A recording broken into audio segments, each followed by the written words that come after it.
Hello বন্ধুরা, সকলকে আবারও আমার চ্যানেলে স্বাগত জানাচ্ছি। আজকে আমরা আলোচনা করব নবম শ্রেণীর ফাইনাল পরীক্ষার জীবন বিজ্ঞানের লেসন নাম্বার 2 যে প্রশ্নগুলো ওখান থেকে আসবে, এই সমস্ত প্রশ্ন সম্পর্কে আজকে আমরা আলোচনা করব। এক কথায় এইগুলো হচ্ছে একটি সাজেশন হিসেবে আমরা গণ্য করব। প্রথমে তোমরা করবে জীবদেহে লিপিড ও প্রোটিনের ভূমিকা লেখো। কিন্তু ভালো একটি কোশ্চেন। তারপর তোমরা করবে ভাজক কলার বৈশিষ্ট্য ও কাজ লেখো। ডিএনএ ও আরএনএর মধ্যে পার্থক্য লেখো। উদ্ভিদ কোষ ও প্রাণী কোষের মধ্যে পার্থক্য লেখো।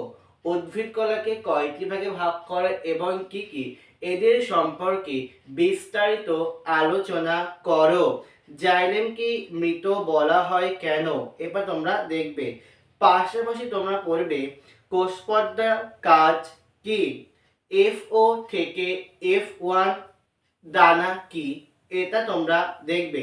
নিউক্লিক অ্যাসিড বা নিউক্লিওটাইড বলতে কি বোঝায়, এই সমস্ত প্রশ্নগুলো যদি লেসন নাম্বার 2 থেকে তোমরা দেখে যেতে পারো, আশা করি এর থেকে সমস্ত কোশ্চেন হুবহু তোমরা ফাইনাল পরীক্ষায় কমন পাবে। কাজেই এই বলে আজকে ভিডিও এখানেই শেষ করলাম।